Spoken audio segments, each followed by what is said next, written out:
Welcome back, everybody, to the Performance Circus. I'm one of your hosts, Mitch Creek, and with the lovely Rebecca Cole. Beck, darling, how are you? How's the week been? What's been happening? It's been great. It's been hot in Melbourne. We've been back training. We have 1 week left. I've had great conversations over the last couple of weeks about Big Joe Fourier. We've had, Morgan Mitchell. We've had all these incredible guests, Zarafa, and we've talked about a variety of different things about life, conditioning, fitness, strength, mental health, business, everything off court, everything on court. But the person we have in today, and I'm sure you're going to do a wonderful introduction because you always fucking knock these out of the park.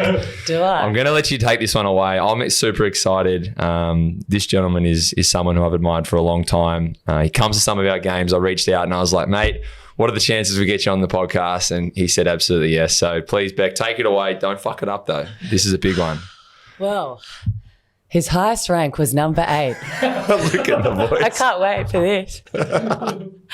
His nickname, The Scud, known for his amazing serve, I heard. Pretty good record. I saw it. I looked up the numbers.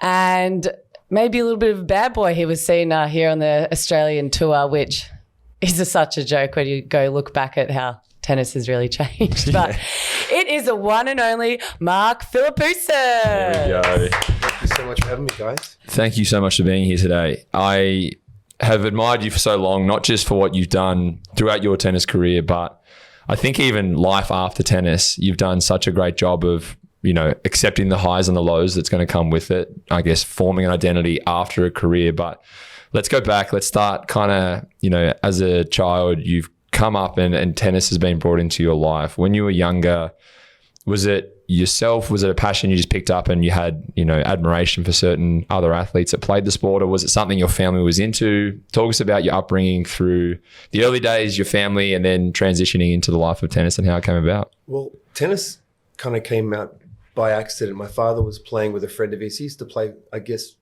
recreationally for fun after work. And they were playing, I was playing with a friend in the back of an old church. And I guess it was the day where he had to take care of me, and I had very little patience. I was 6 years old and kept grabbing the balls and running and I was playing, I don't know what I was doing, playing my own game with the balls. And he said, look, if you behave yourself and just let us play tomorrow after work, I promise I'll have a racket for you and we'll go on the court and play.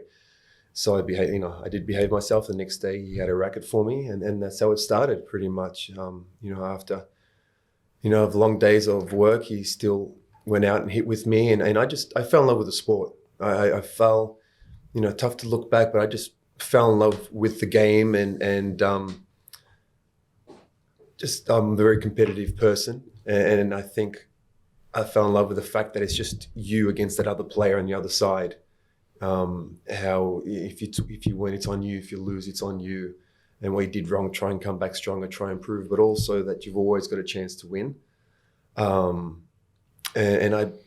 Looking back at tennis now, especially, growing older and being a father and a husband, it's amazing how sports is so similar to life, especially tennis. Like you think you're cruising and you relax, all of a sudden you get your ass kicked, if the intensity drops, or vice versa, you're behind and you're down a set and a break and you're just crawling, finding a way to hold on to your serve, but you're like, just hold on to your serve, and all of a sudden they start getting nervous when they're about to serve for the match, and you find a way to win that second set, and then you kill it in the third, and you come out and you're in the locker room and you won where you should have been in the locker room an hour ago and lost.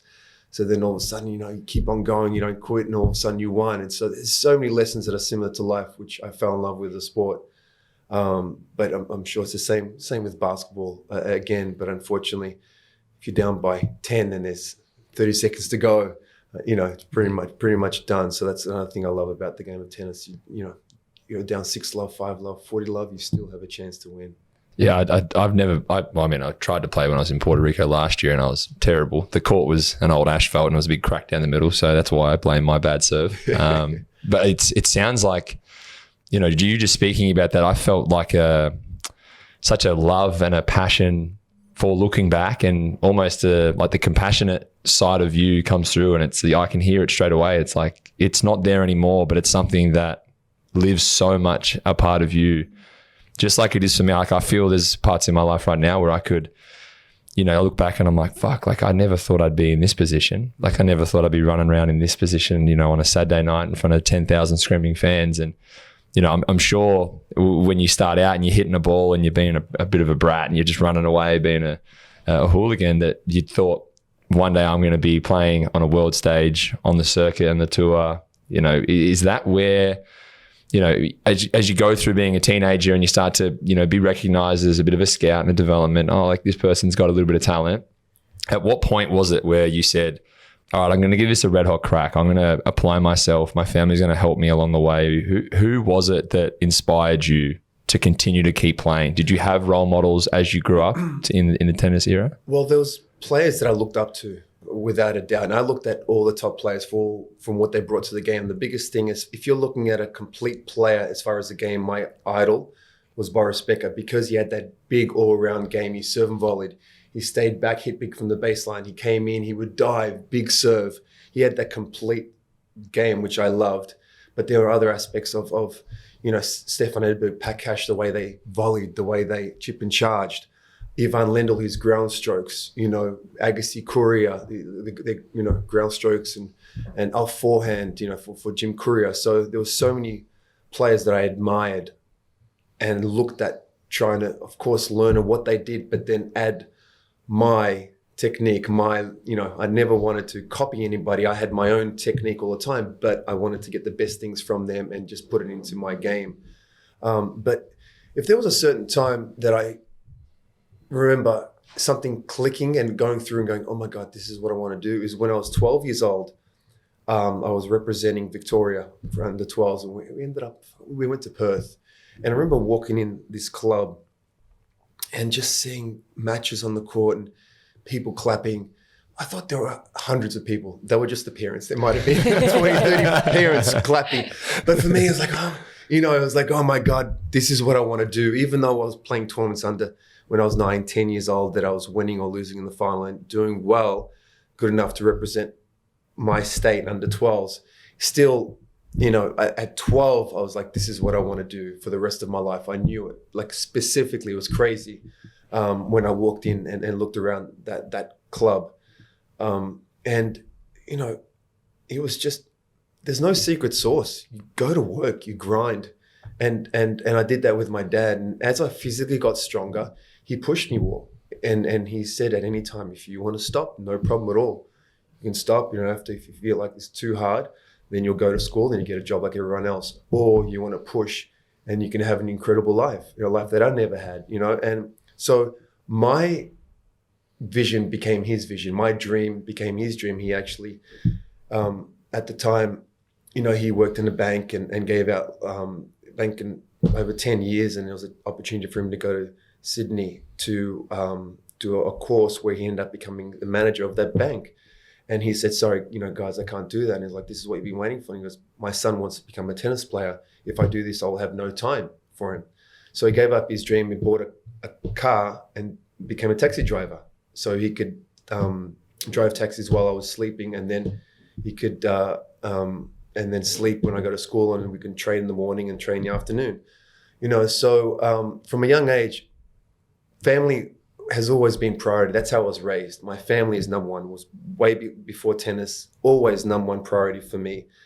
But I also saw from a young age that what you need to do, how you put your family ahead of you, and what that was, and what I learned by example from that.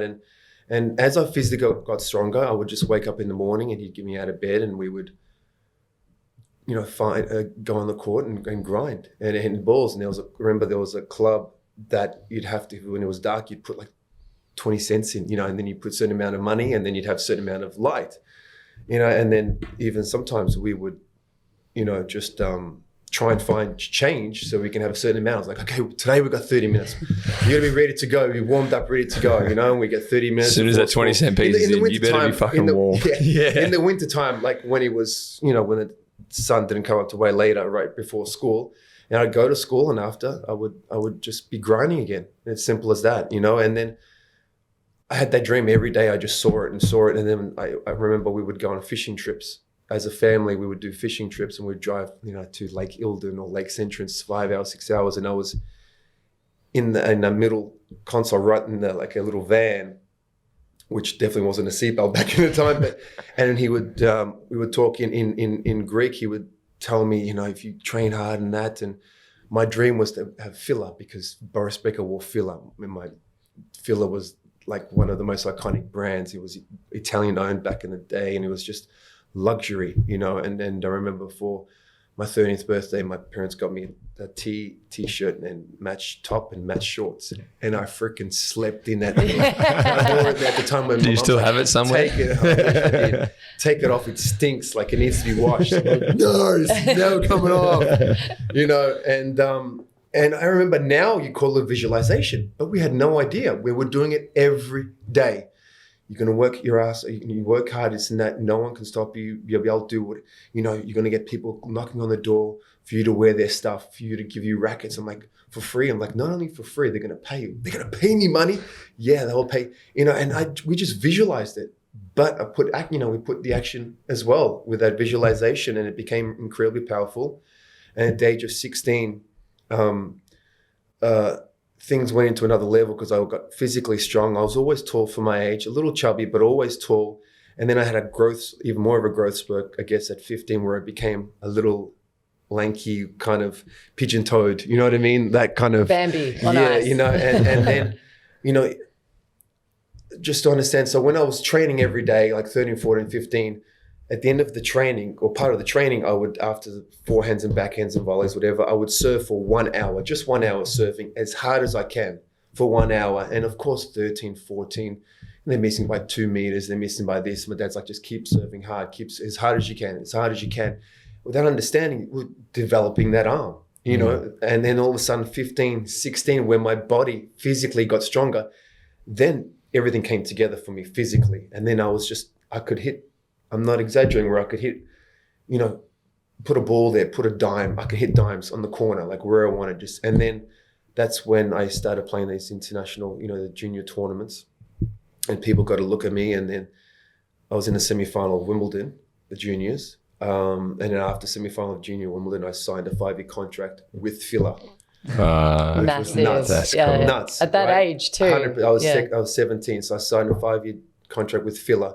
And that was the last junior tournament I played. We just had the money now to travel, and we played all the big tournaments, the qualifying for the big tournaments.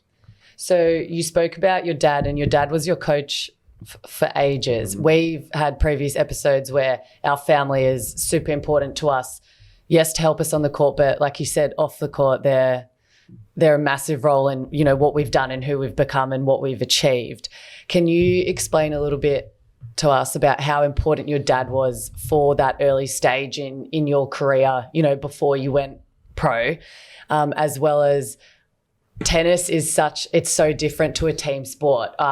We have each other to rely on, and, when things aren't going right, we pick each other up, as well as our coaching staff, where as you guys, it's quite like it is an individual sport. So it's you coach, I think it's, maybe a S&C guy and then a physio. Right. So your dad as well as your team, like how massive that is to get the best out of you. So if your parent, my dad was my coach, number one, even though he was my coach, he was number one, my dad first. Things at stages, got not heated, but if you could say something to your dad that you'd never say to your coach, or you get upset at him, and because at the end of the day, he's your dad, and that's how it should be. And the great thing about that though is he wasn't a professional tennis player, but he would watch tennis every day and take videos and try and get the best of everyone. And then how can he imply it for me when we get on the practice court? But also too, he understood that he knew me more than anyone, but he didn't know tennis. He was learning. So I always also had coaching sessions with other coaches, and my dad wanted me to learn from other coaches as well. And then he would pick up things from that coach or other coaches, and then we'd also apply it on the tennis court. So he had the understanding of knowing, I don't know anything, but I know my son. I know he has to work his ass off, but I have to learn. So we learned from other people. We learned from watching. We learned from video, and as you said, tennis is a very individual sport, and now the entourages are big. There's like 5, 6 people in entourage. Back then, he was literally your coach and maybe a fitness coach or maybe a trainer. Not even so much as a physiotherapist back then, because ATP provided everyone with physios at the tournament. So no one put their money on that. They had a coach and also a more strengthening coach. If you wanted a massage, this and that, he would take care of the body if you're injured. But they would do it at the tournament, and then the bigger tournaments had more trainers in things. So the groups were really small and a lot more personal. I think, whereas now you got your trainer, you got your physio, you got your agent is following you. Back then you'd have your agents put on the Grand Slam tournaments, but they'd stay away. But here it's so full on because I think tennis players are more brands now because of that social media, because of technology. And they also, sometimes they'll have someone who does their Twitter and their Instagram. So, it's crazy now. But look, it was a beautiful thing to have my dad as my coach. But number one thing, he was my dad. And when I worked with other coaches at the time, Peter McNamara, Pat Cash, stuff with Tony Roach, they understood that. They communicated really well with my dad, because my dad would let him listen. If you want to get the best out of Mark, approach him this way, because of my personality, and knew my personality the best. So it worked incredibly well. And I think that's pretty cool. Like, you touch on having the opportunity to work with someone like Pat Cash, and he was one of your idols. That's, for a lot of people, they have people they look up to in their lives in different fields, whether it's business or it's family or it's a sport like we've all chosen to pursue. I guess when you get into those moments, it's a bit of a pinch yourself. You go, I'm picking up balls, being a brat. And then it's like, now I'm hitting, now I'm learning, now I'm maturing. Now I'm sponsored by the one brand I've always admired and felt like that is where the pinnacle of my life exists. We talked about it in an episode. One of my dreams when I was young was to be able to do 25 chin-ups. I was dreaming big. So when I got that, I was like, oh, well, that's it. Life's done. But then it was like, okay, now I want to play for Australia. You play for Australia. You achieve the greatness of being sponsored by Fila. Now you're on the tour. Did the boundary just keep getting higher? Like, did the goals get higher and higher for you to try and achieve for yourself? Or was there just a desire to be the best? Because as we spoke about, you were seated very high. You were ranked very high for a long time, but playing those big matches, starting to meet your idols, starting to be trained by some of the greatest players of all time, that development starts to sink within, and it's like, okay, my dad's helped me get to a certain point. Did he always remain your coach? Did you facilitate someone in to kind of co-coach? At what point did that kind of change, or did it always stay pretty consistent? He was always there. He was the foundation for me, personally, as a human being and a tennis player. And so just give you a quick journey. So when I got that contract, Wimbledon was the last junior tournament I played. I didn't play US Open, and I ended up looking to play just the qualifying for the biggest tournaments in the world. I ended up getting the first wild card was at the Australian Open, was during when I was 16 years old. The first leg is like called a satellite leg. You play 3 tournaments back then, and then if you qualify for the 3 tournaments, you make the Masters. After the Masters, once you've made the Masters, if you qualify, if you end up winning, you get 50 ATP points, which gives you a ranking of, I couldn't even know, maybe 600 and something in the world, whatever it is, 700. If you get 1 ATP point, you get 1,200 in the world. So after 3 weeks, you have to qualify. If you lose first, you only get the 1 ATP point. So, and then the winner of that satellite gets the Australian satellite gets a wild card for the Australian Open. I was 16. I won that satellite. I got the wild card. So my birthday's in November. So I was, first wild card Grand Slam was when I was 17. So I was incredibly nervous. I ended up, that was another development year. Again, when I got that contract at 17, that 18, when I turned 18 that year, end of the year, I ended up going on the tour, and then I ended up playing a tournament in Scottsdale, which I lost in the final to Jim Courier. Ranking went to roughly around 120 in the world. Ended up doing well in another clay court tournament, losing in the semi-final to Rios. And then in Japan indoors, I ended up losing in the final to Michael Chang. And then the week after, lost in the final to Marcelo Rios again in Kuala Lumpur. And I ended up 32 in the world from 600 or something when I was 18. So that was like the whole coming out year, rookie year. And then all of a sudden 18, I finished 32 in the world. So that's pretty much when things started properly, for me. And look, to be totally upfront and honest, when you ask me, did my goals, did I improve my goals, or did I have like a vision to be the best? The truth is, my vision and my dream ever since I was a kid was to become a professional tennis player, especially to walk out on that centre court at Wimbledon. If I could make it on that Sunday at centre court at Wimbledon, because a few things I remember is my parents only let me stay up to watch Wimbledon.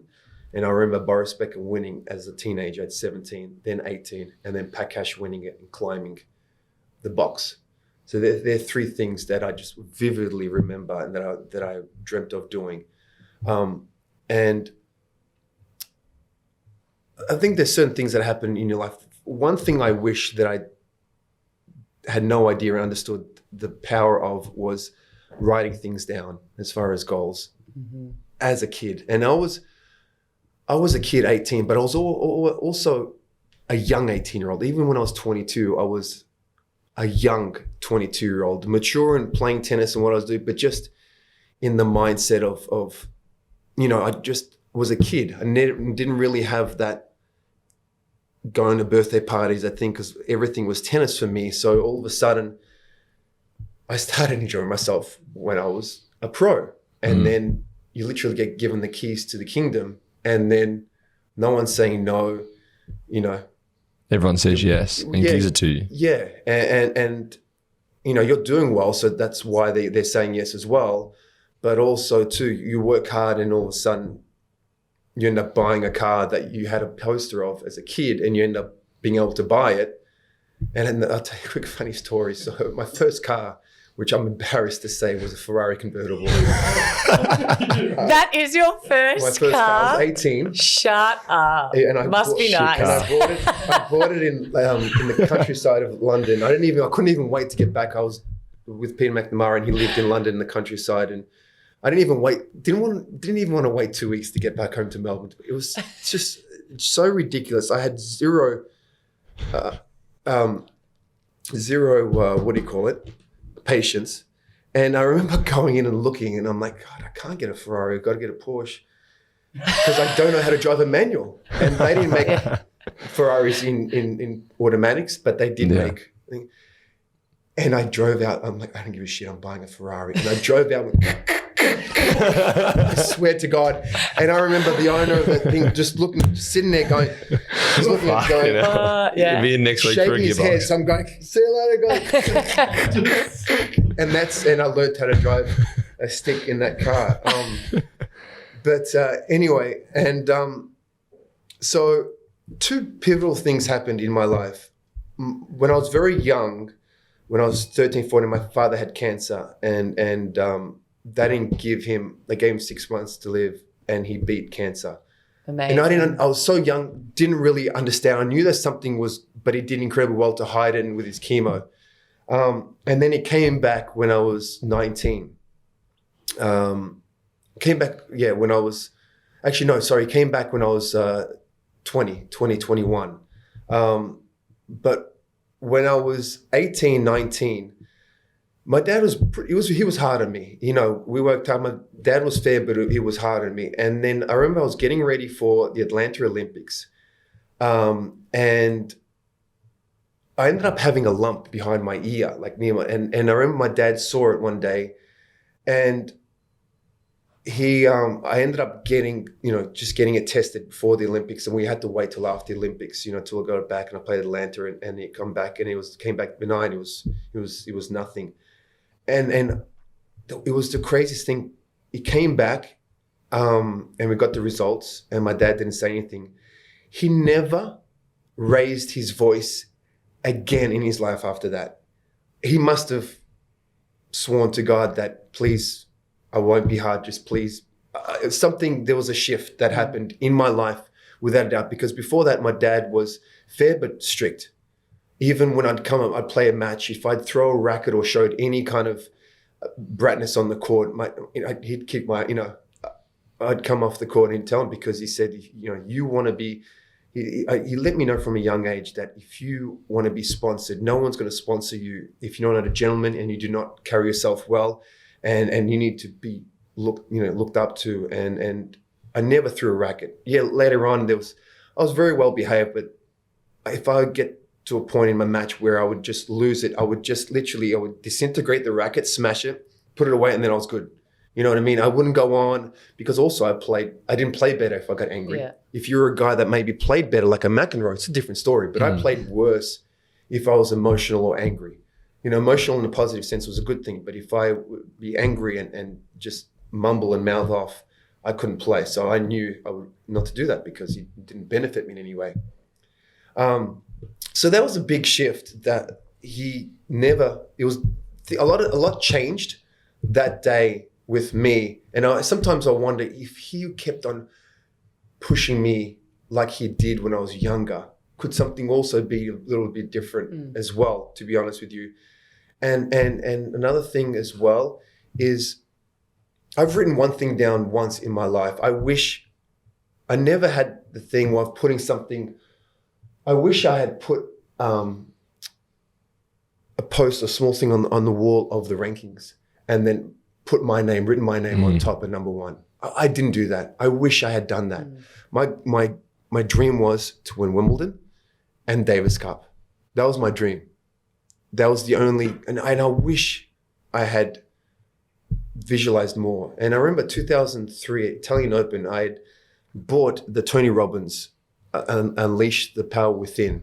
And it was back then, it was a disc, you put in your laptop, and then it came with a little booklet. And then remember, you got to write things down. It's about, if you want, what he taught. One thing is writing something down, because it's so powerful. And I wrote down, and I'm like, all right, I will win Wimbledon. I will win this year's Wimbledon 2003. And that year I ended up losing the final to Federer. But I mean, look, I worked hard. Wimbledon, I always did well. And it was my favorite surface. But I'm just saying, it was so freaking powerful. I'm not saying I got to the finals because I had just written one thing down.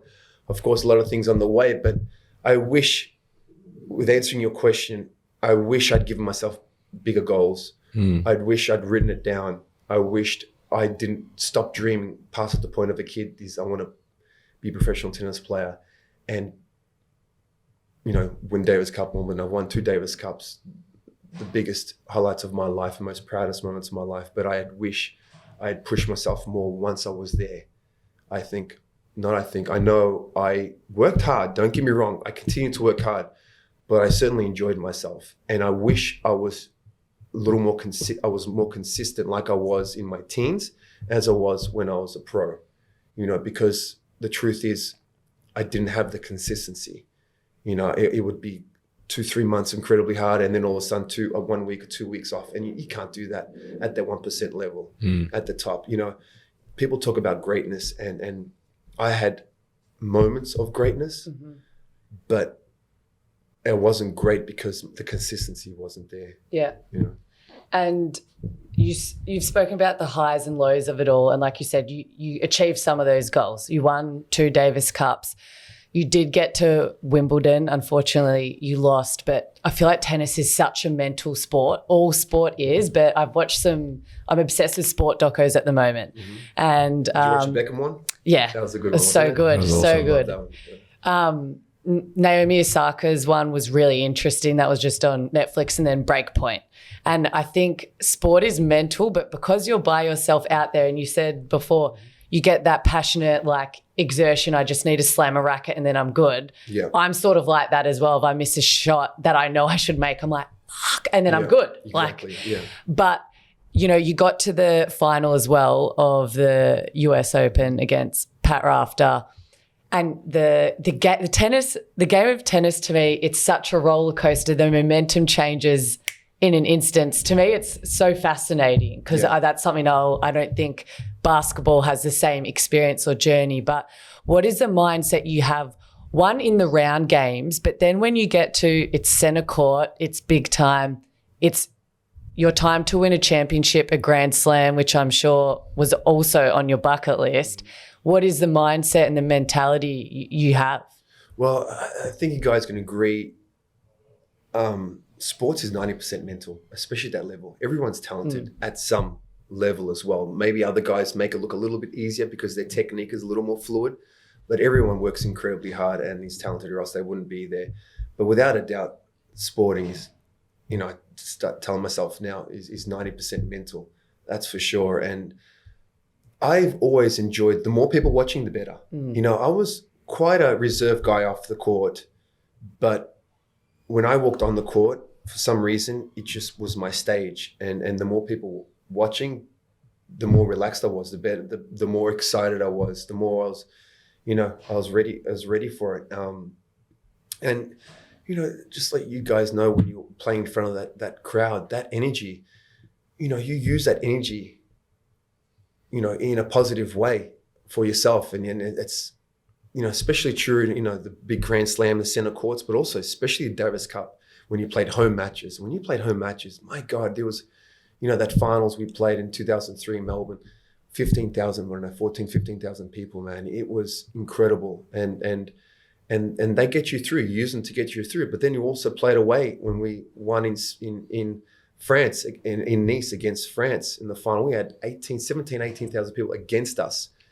And I remember leaning over when I was going to pick up the balls, from the ball boy, people leaning over, with that horn. Yeah. There were guys on each end. They put guys on each end and they were just putting that horn every time I went close to get a ball. And I loved that. I used that to my advantage. I smiled. You know what I mean? And I used that as well. So, and then again, I think it just comes down to mentality. It comes down to mentality. Then there's other days when first, second round, you might play an outside court. There might be 200 people watching. It might be cold. You still got to get through it. You got to find a way to generate it. Yeah. So it doesn't matter, but it just comes down to the mentality and putting yourself in that position. And the more you put yourself in that position, the more you're going to strengthen those muscles like the mind, not just the body. And I just really enjoyed those tough moments. Sorry, go. Yeah. Oh, I was just going to say, off that, you were so successful. Like, if you, now your age, you're looking back on your career and you're like, hey, I got to some finals. I won Davis Cups. I was ranked number 8 in the world, but, didn't win a Grand Slam. That was on my bucket list. And I wish I was more consistent. Like, you wish you wrote more things down. Looking back, and Ro and I were having this conversation, just talking about your career. And I'm like, you can't look back thinking what if, otherwise we could never bloody go to sleep at night. And you have to understand what you did in your career was absolutely incredible. But there's always those, I wish I made that team, or, we made a championship game series. I lost 2 of them. Could have something changed? Is there something you look? 100%. No, Yeah. 1,000%. Look, to start off, I'm 10 years old and I'm dreaming, and my guardian angel comes down and goes, look, you're going to become, here's a contract. You're going to become a professional tennis player. You're going to play on the big courts you always dreamed of. You're going to walk out in that center court and win the final. You're going to lose 2 Grand Slam finals. You're going to win 2 Davis Cups. You're going to win 11 tournaments. But you're going to get injured and you're going to stop playing at 29 because you 6 knee surgeries. Do you want to go, where would I sign? Where do I sign? Yeah. You know what I mean? Uh-huh. Number one, I'm incredibly proud of what I achieved. Now, do I look back and go, yes, of course, at times my mind goes there. But then I'm like, okay, well, I can't do anything about that, right? But I'm certainly going to learn from that and take it forward for me as a husband, as a father, and as a businessman, and make sure I will make more mistakes. I'm sure I'll make mistakes, but I certainly won't make the same mistakes as I did back then, as I am now, as I will now. We will make our mistakes now, but definitely don't want to make them the same ones twice. But I certainly won't make those mistakes. So let me put that mindset that I wish I understood now in what I'm doing. You know, back then I wish I could have, but I can't. So I'm definitely going to make sure I'm going to use that mentality and that mindset in what I'm doing right now. The cool part of just hearing different parts of setting intentions, you know, having a clear vision of where you want to go. Like, you were ahead of your time by the sounds of it. Your dad was a guru, but like, he's the Greg I'm not Popovich. sure he even understood that it was visualization. And that's but looking back, that's the thing, 100% it was. It's about giving someone the ability to believe that it can be achieved. And I tell so many people, I run camps after camps after camps for kids. We go to all the regional and country areas where they don't get the coaching, they don't get the facilities or the means or the know-how. And it's just standing there saying, I came from exactly where you sit right now. And all you have to do is picture it in your mind, write it on your wall, look at it every day, and then say, did I help myself get closer to becoming world number one? Did I get closer to becoming a Wimbledon champion today?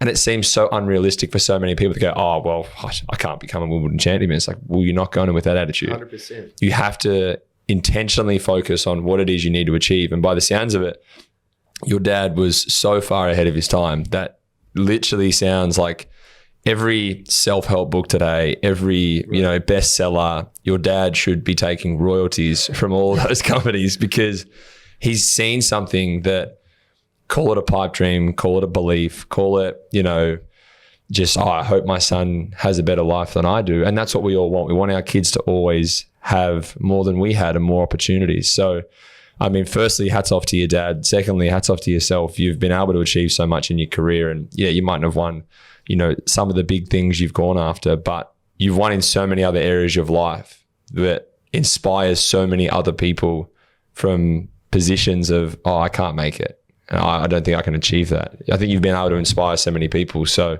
thank you. Yeah, it's incredible just to hear. I know so many people will get a lot from that, but you've finished, you know, you've had your time of, you know, being very successful as a junior, going into the Masters. You've now been, you know, a number 8 ranked. You've made your finals. Where does it start to shift? Because as you spoke about a little bit before, I know I've been in that situation where shit gets thrown at you. It's like, here's all the delicacies of the world. Don't bite the apple. Don't eat the fruit. But you know what? Fucking tastes pretty good. Gobble, and that gobble, looks pretty gobble. good too. Yeah, we've fucking got an appetite over here. So I know I don't want to really touch on the whole bad boy side too much, but I know that's not who you are now in your current, you know, life. But we've all gone through the ups and the downs. We've been tempted, we've been, you know, doubted, but then it's like, all right, fuck it, I'm going to do it. I'm going to try it. The label comes, the bad boy, he's on the circuit. As much as you can be labeled a bad boy, people don't understand it. And I mean, there's going to be some situations where you're in a room and you go, how the fuck did I end up here? This is a pretty cool situation and I'm going to enjoy it while I can. Well, there's always going to be plenty of those. And I think now there definitely is, with a lot of, you know, Tomic came out and he was so loved and Kyrgios was so hated. And now it's like a flip, you know, no one likes Tomic and everyone loves Kyrgios. So did you feel that when it shifted, it was hard to kind of grasp that I'm just a young boy with a dream and now I'm kind of being ridiculed and labeled as something that maybe I don't really feel like I am? Well, first of all, I wish I played with those guys because I'm a freaking angel. Yeah, that's what I'm saying. Yeah, like number you're one. fucking. That was my intro. you I like are it. Jesus. I'm not quite a bad boy, but I was a kid living his life. You know, life is, I mean, shit, man. Life is fucking hard. Okay? There's no manual. We are learning as we go and we're kids. And look at now it's even harder. Now it's even harder because of technology, because of Instagram, because of social media. It's incredibly hard and dangerous. Yes, it could be used in a positive way, but my God, unfortunately, most of the time, it's not. What does everyone see right now? You're following guys or people that have a fancy car and wearing expensive watches and they're in a house. Those houses are leased, those cars are leased, and they spend everything on a watch and they're saying they're going around on a laptop on a holiday making $1 million. That's bullshit. Yeah. But that's what they see and they want gratification and they want those toys right now and they're not willing to put in the work. So it's so much harder. Now, if you can raise a kid, a boy or a girl or a child, and they love their sport, I swear to you, if you can make them mentally strong, 90% of the battle's won in any sport, because I feel like kids aren't as strong as like we never had when we were growing up. We had a dream, we had a goal. We didn't have all the iPads and the freaking Roblox, which drives me nuts with my son. You know, he loves their Roblox, the Minecraft. We went outside, we ran around, we did something. We were always active doing something. And then we went and trained, or we went and played, whatever we had to do. Now you can't get them off the iPads. You got the iPads. Then they've got, like I said, the social media stuff. It is incredibly, it's tougher now to do what you want to do and fulfill your dreams. Way tougher than what it used to be. And so going back, man, I was a kid trying to work out life. And when I got on the court, I understood that. You had your lines, you had your score, you had to serve there, you worked out the point. I had my game plan out there. They had their own game plan. We went back and forth. It was a chess match. It was a battle. But there's rules. In life, there's no rule. I mean, besides the law, certain things you don't break. There's no rules. You don't know what the hell you're doing. You know what I mean? You're just learning as you go. So as long as you don't hurt anyone, it's that, and you're just trying to figure it out. And then times that by being in the world of sports, you know, with, call it the fame, call it the money, call it everyone, you know, certain people can recognize you. And now you're trying to, once you get off the court and you've got time to yourself and you're just living life, but unfortunately now you're under a microscope, man, you're just doing your thing. You know, it's time, hey, I want to enjoy myself. I want to go out with my best friend or my friends, and I just want to clock off. I don't want to think about anything else, but just having a good night. And there were times too that, you know, you got to remember, the reality is there's so much clickbait. Yeah. You know, and now, like I said, it's worse, social media, but it's also good in a way that you can call someone out in their bullshit on your Twitter page or on your Instagram and go, you know, John Smith, that article you wrote about me was bullshit. I wasn't in there, or that so-and-so. You can call them out, which is great. You couldn't call them out back in the day. Yeah. And there were a lot of times when I was at home Friday night watching a movie with my mum, eating popcorn, and Saturday morning, the gossip thing came out. Philippus was on the dance floor with two girls. I was watching a freaking movie with my mum. You know how often that happened? I dated girls who I've never met. I mean, so... It's a good relationship, isn't it? Just, what is your names again? Oh, sorry, never met before. So a lot, I'm talking about a good 85% of that stuff, even 90%. And even if I did go out, you know, if I would go out and say he was with some friends and they were freaking had 20 shots of Sambuca each at the bar and dancing with their boys, was that going to be, you know, more fun to read, or he was on the dance floor with a couple of girls and this and that? So I mean, it's happening now, even now, but back then it was the same. You know, that was happening all the time. So, but now, did I make the target on my back easier and bigger by driving a car like the cars I was driving? Ruining a gearbox Ferrari, Absolutely, 100%. But it wasn't about showing off. I enjoyed them. For me, they were pieces of art. And I had, unfortunately, a bad adrenaline side to me for speed. Like I rode my motorbikes much more than my cars because you guys sound very similar. Why did everyone just look at me all of a sudden? I just love speed. I just loved being in that position where I would be scared and then I'd get to that position and then I'd actually go forward. And now, as much as I'd love to ride a motorbike, I'm a husband, I'm a father. I can't afford to be doing that. I had no responsibilities. I have a lot of responsibilities now. So, and I lived life as to the edge and as well as I could, because I could do that and I put myself in a position to do that. And I have no regrets at all or no apologies for any of that, you know? Love that. And I feel like you mentioned earlier you had 6 knee surgeries. Coley's had 9. She's not going to brag, but 10. She's had 10. So I understand as well, like you've learned a lesson, you know you can do it again, but it still doesn't mean that it's easier. So you're you know, yeah, you've had knee surgeries. Now the media is portraying you as this bad boy, whatever, you know, just this persona and this image about you. How do you then come back like from a setback of, oh, darn, now I'm out again. You know, my ranking's going to go down. Now everyone in Australia, the world is thinking this about me. What were you like in while that? I'm still playing? Yeah, while you're still playing. Well, my first surgery was a meniscus tear. That's easy. I was on the court couple weeks later. Second was the same. Third one was a meniscus tear and a microfracture surgery. So I had 3 months in the wheelchair and 3 months on crutches, and they said I'll never play professional tennis again. And for me, that was the best thing you could tell me. You know, I loved when people doubted and you know, and hated and said I couldn't do something. So my ranking went to 100, and I made sure I had a trainer that was coming to my house 5 days a week. I had a guy who would come to my house 5 days a week. We'd do 30 minutes of Pilates, 30 minutes of yoga, and he'd massage me for an hour, 5 days a week, as well as the other rehab if I had to do it, because I was living in Miami and I was training with the Miami Heat team, and my surgeon was a surgeon for the Miami Heat. So I'm a huge basketball fan and love what you guys do, and I've always loved basketball. And I remember I was doing my rehab with the team, and I would actually watch the games sitting behind the bench with the doctor.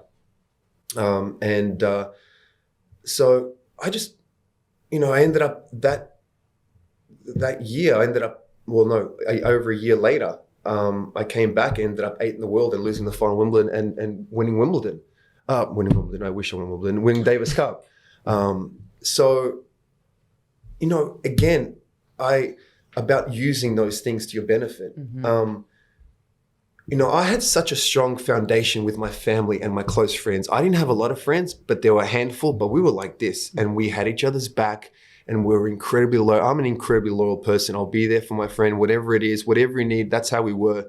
And I just had a strong, that strong circle. And you know, that's why I didn't care, you know, because I knew what was important in life. I knew what wasn't. And why was I going to give that person any more power towards me? You know, why was I going to help them? Love that. You know, why am I going to give them any more power? Number one, they mean nothing to me. They don't know me at all. They're just trying to get someone to read their article. They're doing their job. Unfortunately, nowhere near as well as they can or putting any kind of effort, but they're doing what they're doing. And I couldn't care less. You know, I knew who I was as a person. I knew, you know, who my family were. I loved them. They loved me. They supported me. I have my close boys. And that's, with that foundation, it doesn't matter, you know? And then you can always rebuild, you know? And I knew that if I set my mind right, and I knew it's going to be the hardest ever, I'd have to work just as hard as I ever have, harder to come back.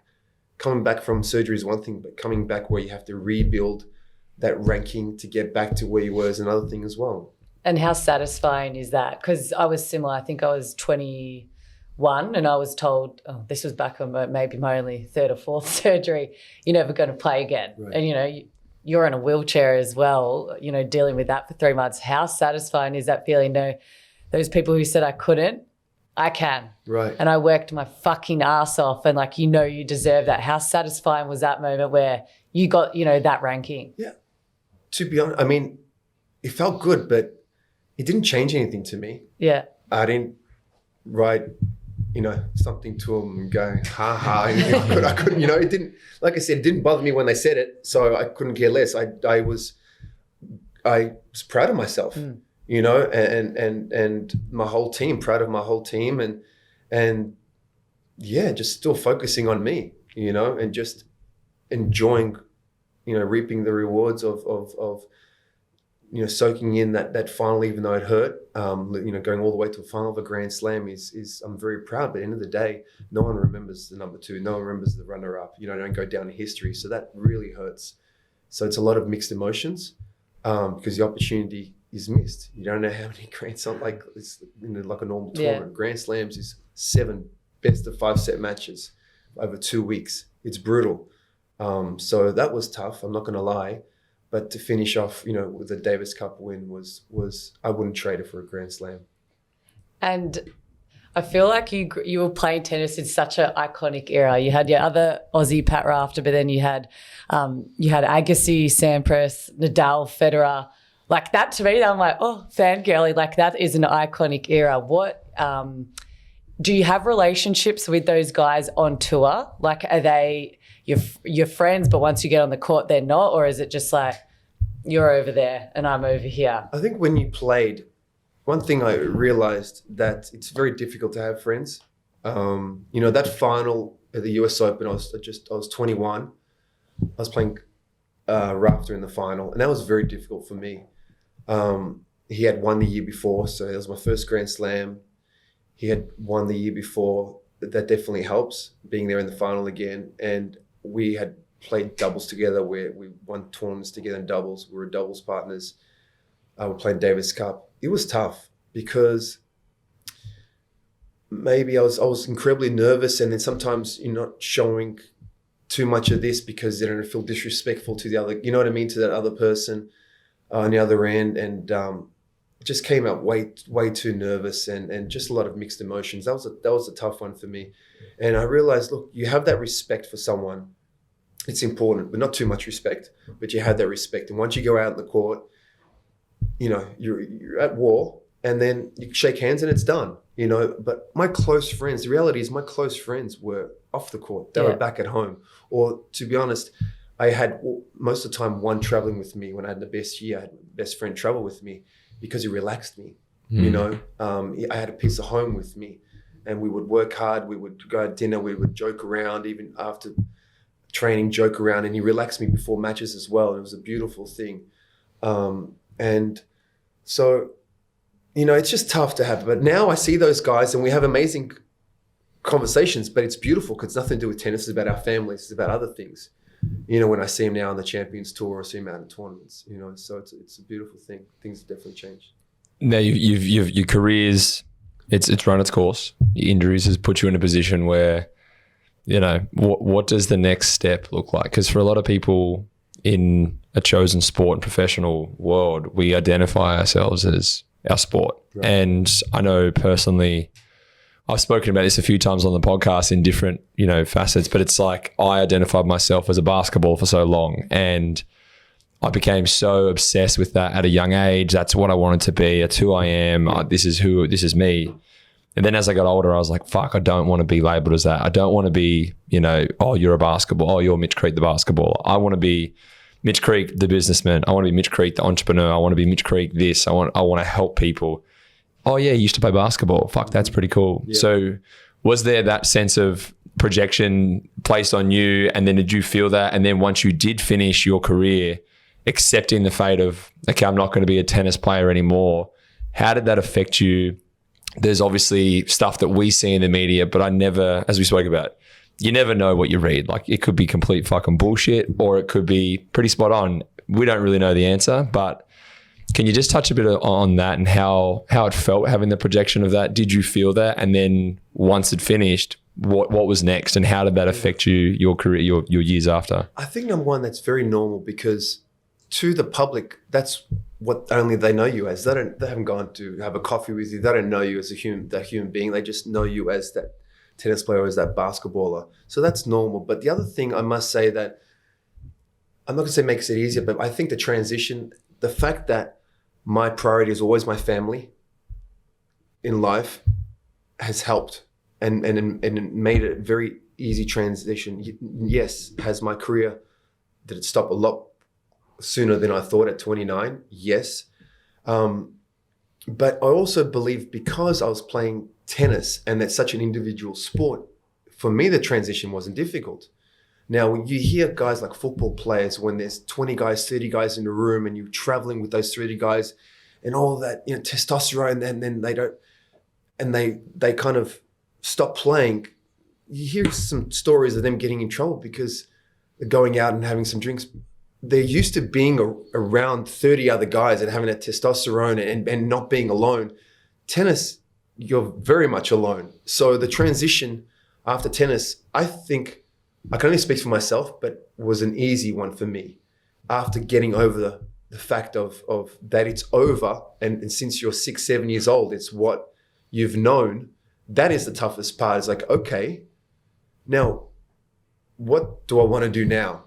That's the thing. And the thing is, we were so blessed and lucky enough to find something that we fell in love with and were so passionate about, and lucky enough to actually pursue it and become successful and live our dreams. That's one thing. But now, can we get lucky and do it 2 times in your life? You're lucky enough if you do it once. Yeah. A lot of guys work their asses off. They could be doing something, working for someone else, and these poor people are miserable.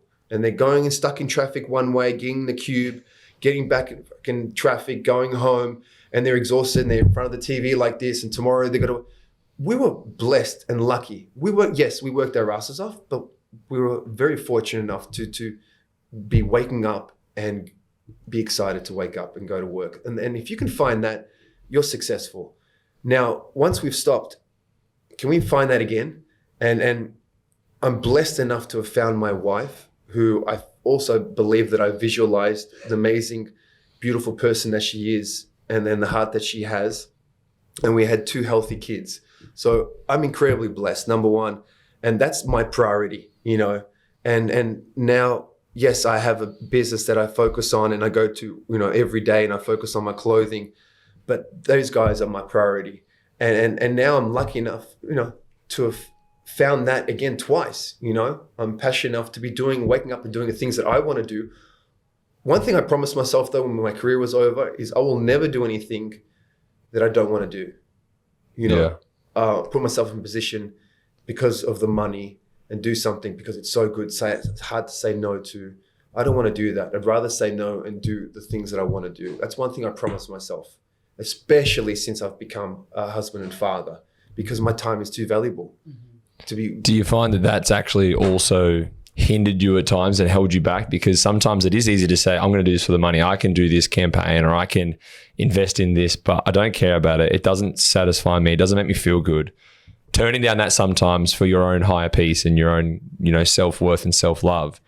Is it sometimes a negative effect? Like it sometimes puts pressure on the family, or did you find that when you, I'm guessing we're talking about As We Create, you go into As We Create, that starts to flourish into something and starts to become somewhat successful. But are there times along the way where you feel like I've got to push everything else aside because I know that doesn't serve me for what I truly need? Was that hard to find, or was that something that you and your wife were able to kind of explore and create together? Well, that was more so the As We Create is that's more so I'm talking about.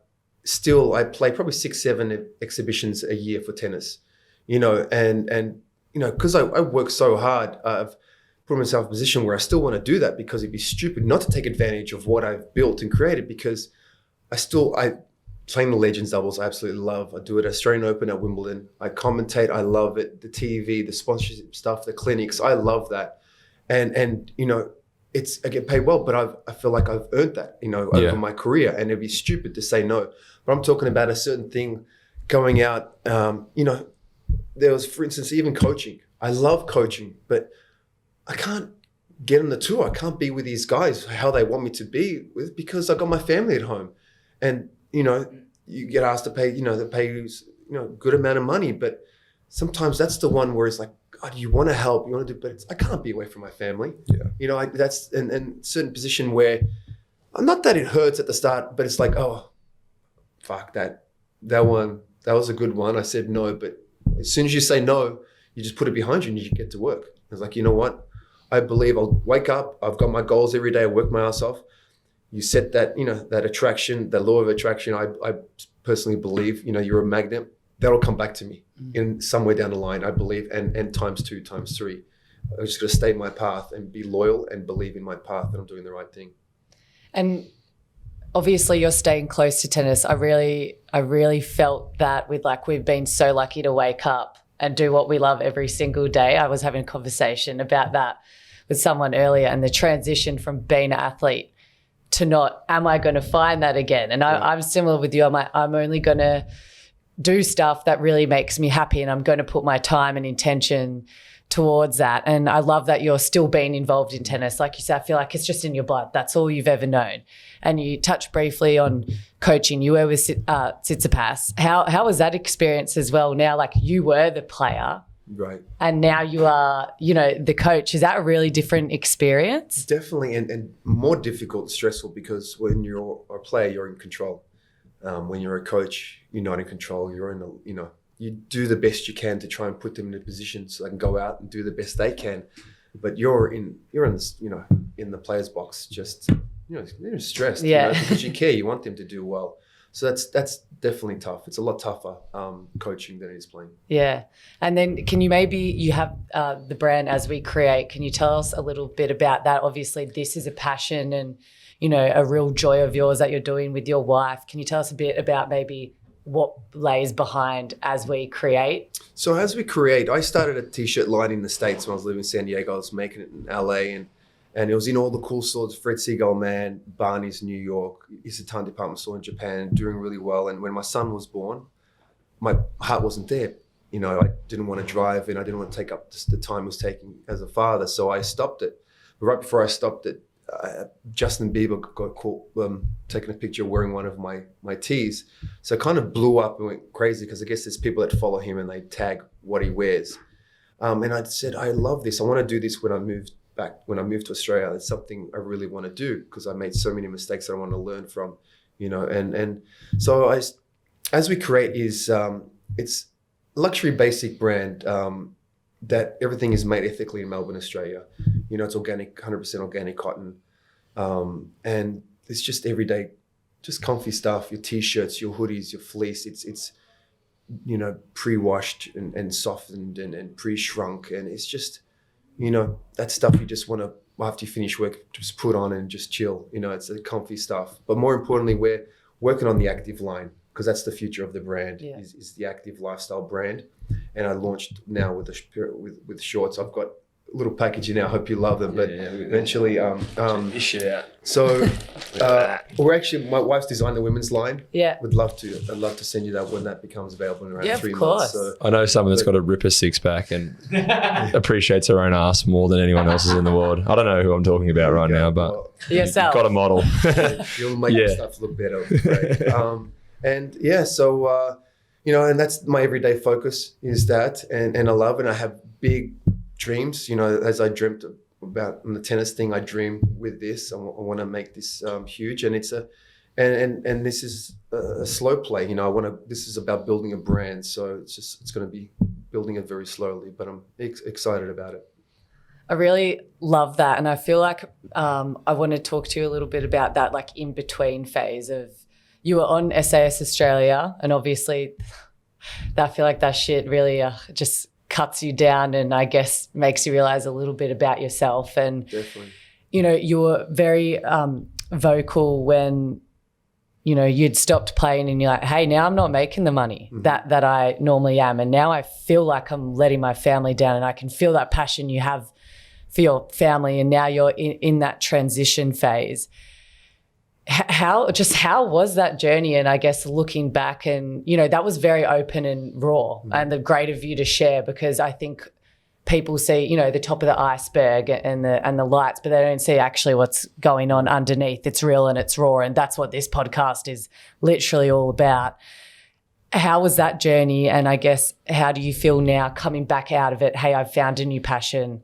I'm providing for my family again. Can you tell us a little bit about that? Yeah, look, you hear stories all the time. We are so focused in what we want to do and pursuing our dreams.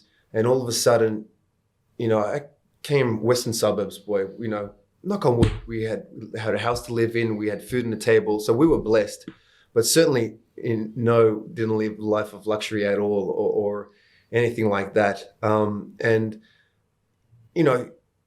all of a sudden at 17, you sign a 5-year contract, you can kind of buy what you want.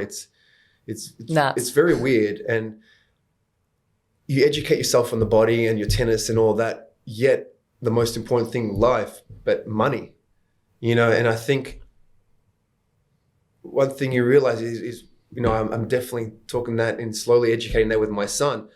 But for instance, you make $100, you think you made $100, you haven't made $100. The agent takes his percentage, tax takes his, and you'd be lucky to be left with 50.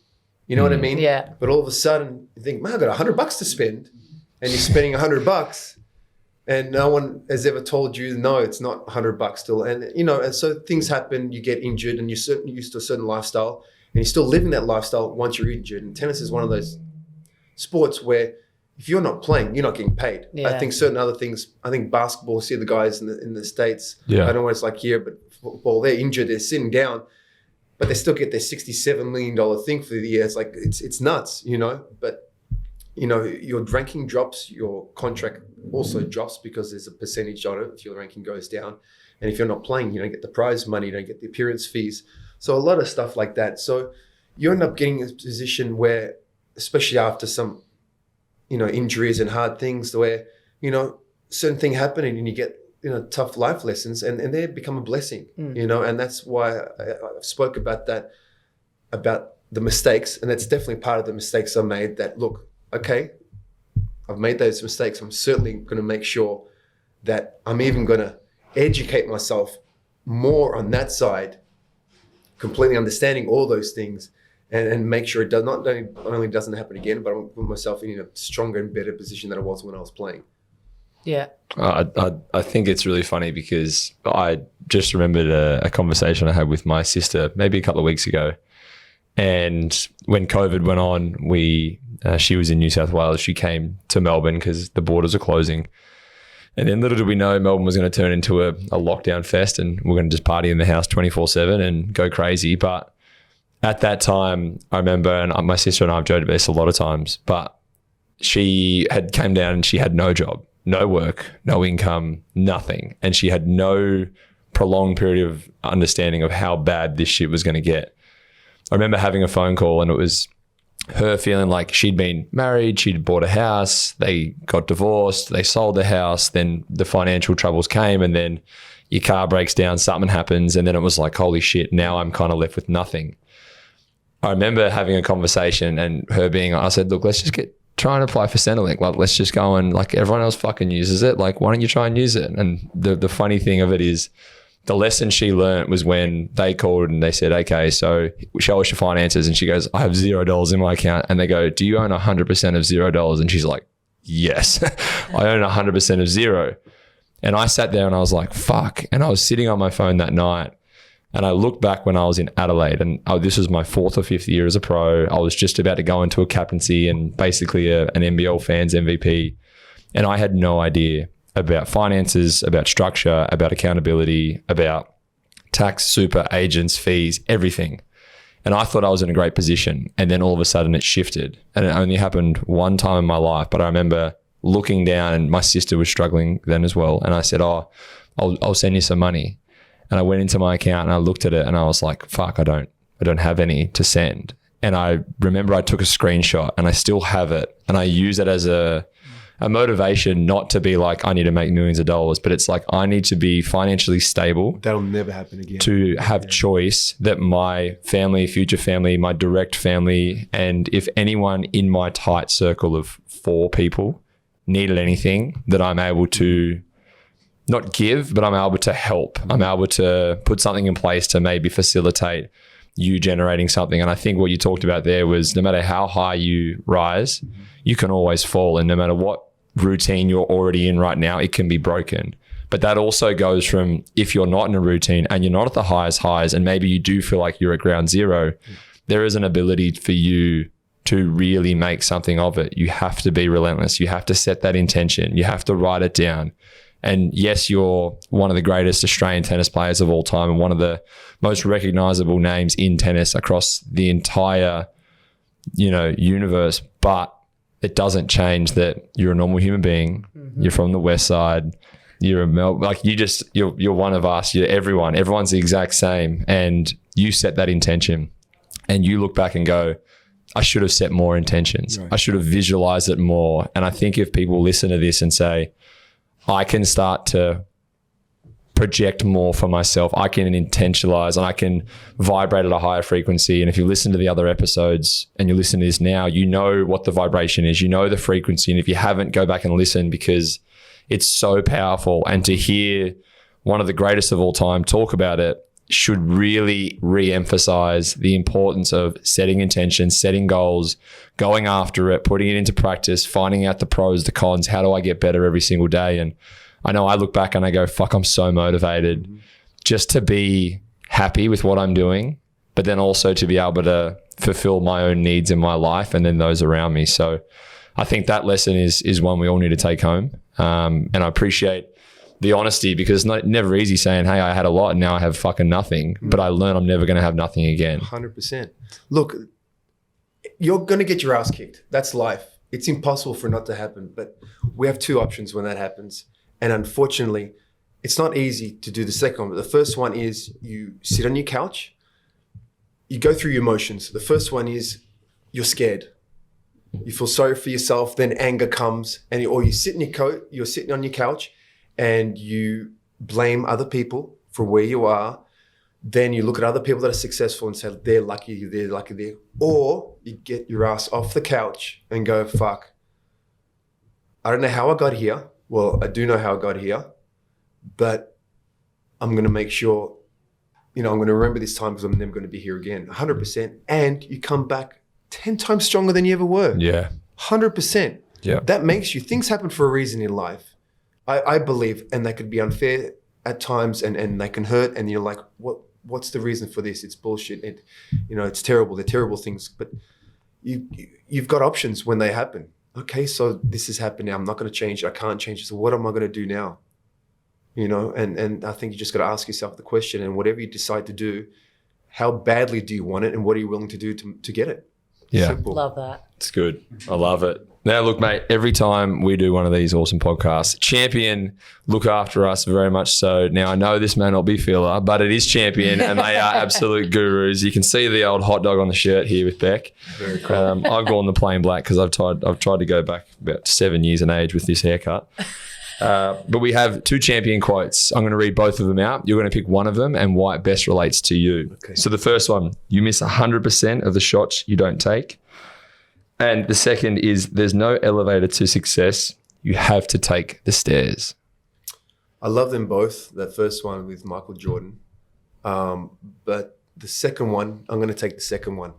There's no elevator to, I think I talk about this, and everyone's success journey is just so different, and they're all over the place. And I listen to a lot of podcasts, read a lot of books, but I love listening to people about their mistakes. That's where I believe I learn the most, their fails. I always look at the mistakes I made in my business, the mistakes I made. But that second quote for sure is guys, it's like you spoke about it. Number one, what do you want?